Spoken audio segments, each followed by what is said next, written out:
Connecting on Instagram. I don't see it counting down, do you see it? Okay. I think we're live on Instagram. It's showing we're live here. Now you gotta. Hello everyone. I'm Trent Keith with Keith Realty, and Mercy is getting me set up Okay.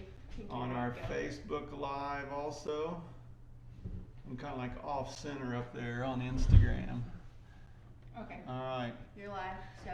Okay, so now we're live on Facebook, live on Instagram. Hello everyone, I'm Trent Keith with Keith Realty. I am on my own again today. Ethan has skipped out 2 weeks in a row, but don't hold that against him. He will be back sooner or later. We got all kinds of interesting stuff to talk about today. I'm going to start with college football. Indiana is ranked number 9.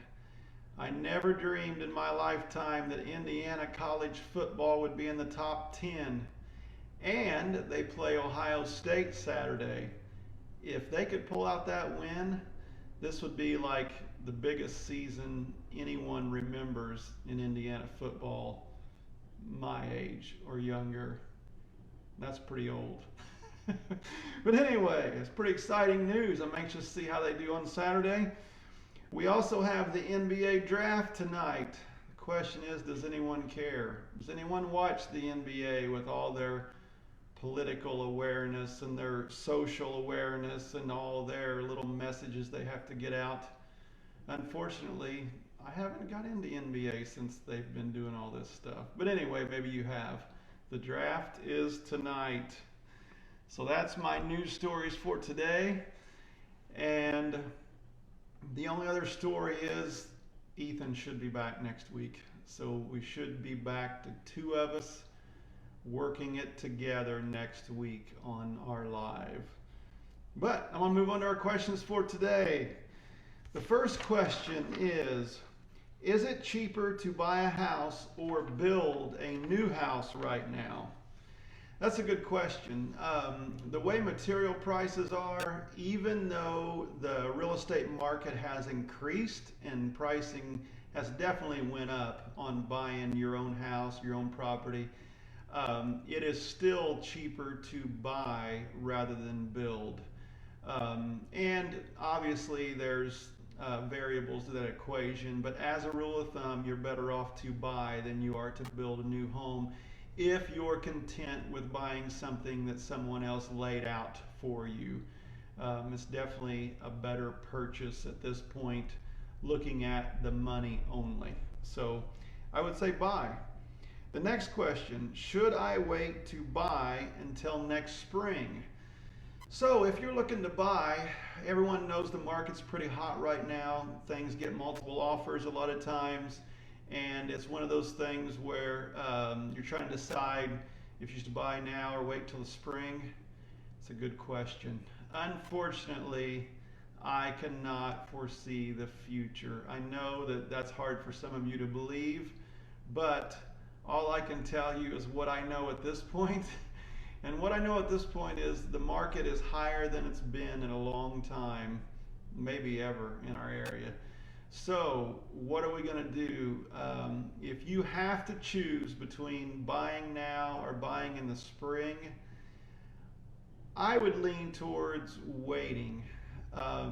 That's not going to guarantee that you're going to get a better deal, but what we do know is prices are high right now, so you have the hopes of getting something cheaper in the spring. Plus, you have all winter. If you have the availability to buy in the winter, you definitely could find some deals in the winter that will not be there in the nice weather, say spring or summer next year. So keep your eye out. If you do not have to do anything, I wouldn't hesitate waiting. If you really need something, then just keep watching, but keep in good communication with your realtor, because they're very few and far between, and when they come up, you need to look at them right away. So I would say keep in communication with your realtor is number 1. All right, can you help me with a foreclosure? Yes and no. So we can't help you with a foreclosure. The catch is it has to go through its system before or its process, I should say, before we have the ability to help you with that. So all banks have a process. You can go directly to the bank that has foreclosed on the property and maybe get a shot at maybe putting in an offer that way. Otherwise, you have to wait till the bank goes through the process, and then we can help you with that when they're ready to put it on the real estate market. So yes, we can, but not in the beginning. We kind of have our hands tied to begin with, and it's one of those things that as a realtor, we have to kind of wait for it to work through the process. So next question. Can I get a loan since I've been at my dream job making good money for 3 weeks? Yes, you can get a loan, but probably not for a house. Just a joke. I don't know if you can get a loan on a car or other things, but when it comes to your house, you have to be there for a certain period of time. That all depends on what mortgage company or what bank you're working with. 3 weeks is probably not going to get it. You're probably going to have to be there a while longer than that. But just like you need to keep in communication and have a realtor that's working for you, you need to figure out what mortgage company or bank you want to work for so they can keep you up on the latest information as far as how much time you have to be at your current location, what documents can they have ready to roll by the time you meet that time frame, so you can move things along as quick as possible. So you're going to have to talk to whoever your lender is and figure that out ahead of time. Don't think you found a great deal, now you need to run in and get a loan, and then you find out you're not able to put an offer in on the property. So get all that laid out ahead of time. All right, what is the difference between a manufactured home and a modular home?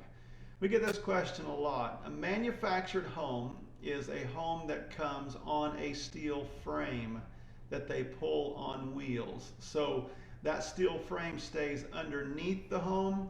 It does not get removed. That is a manufactured home at this point. A modular home is a home that they build in sections in a factory.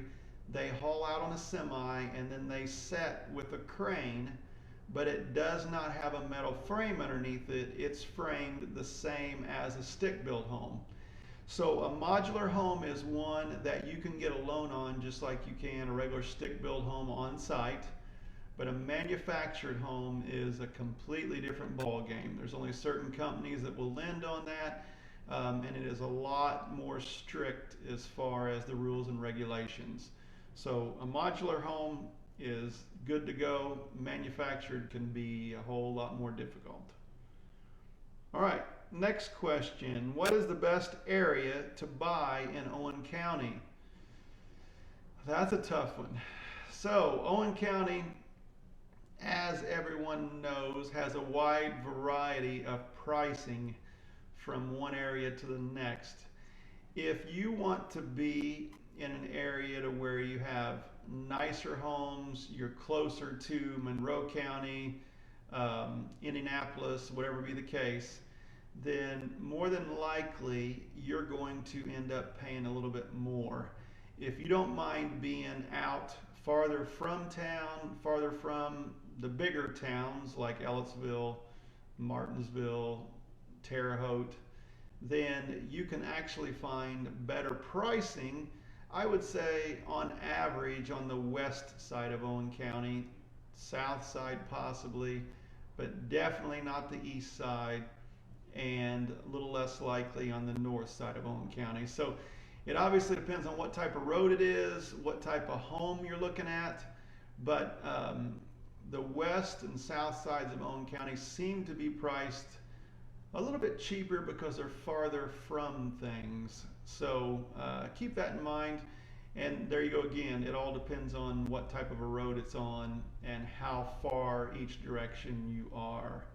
So the best place to buy in Owen County is where you want to be, because location is the key.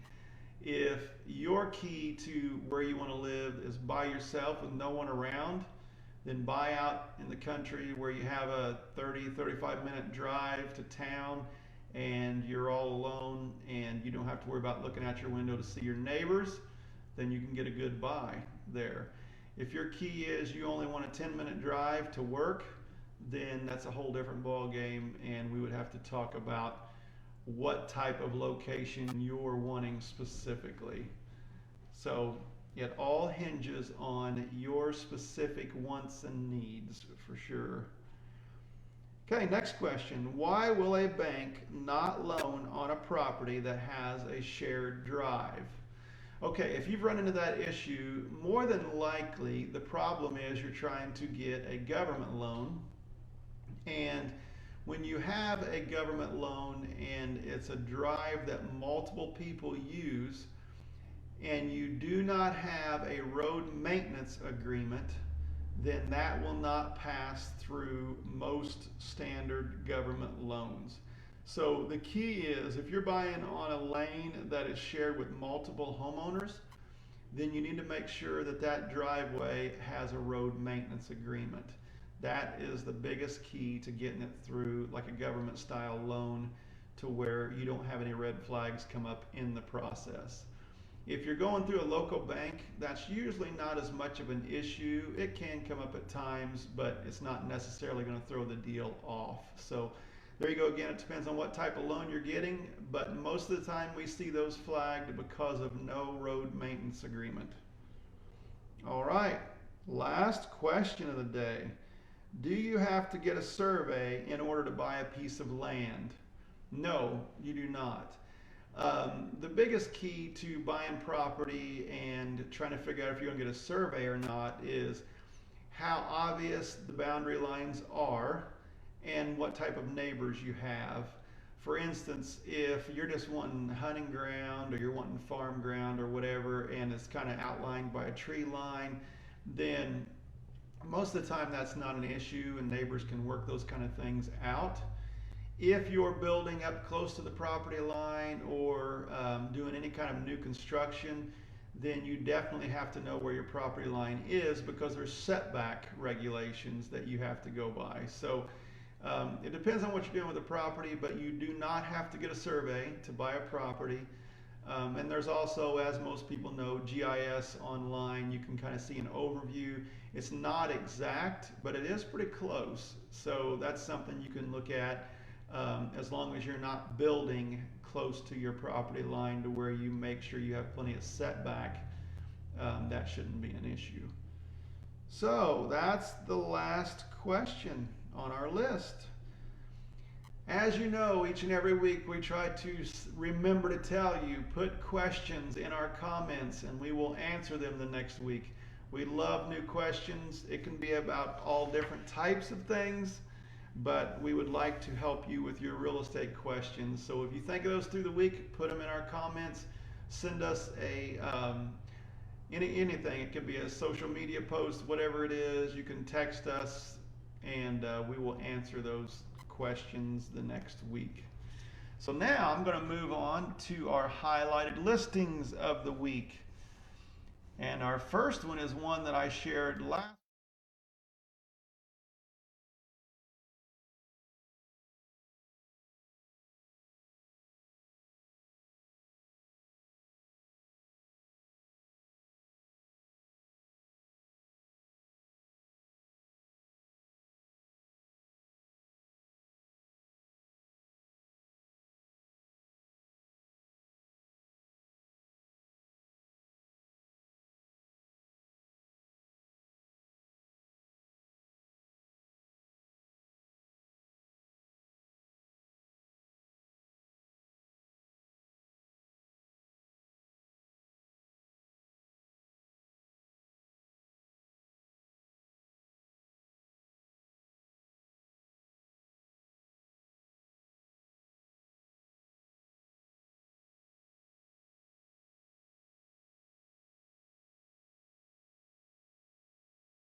"843 Amanda Lane." This is our other highlighted listing.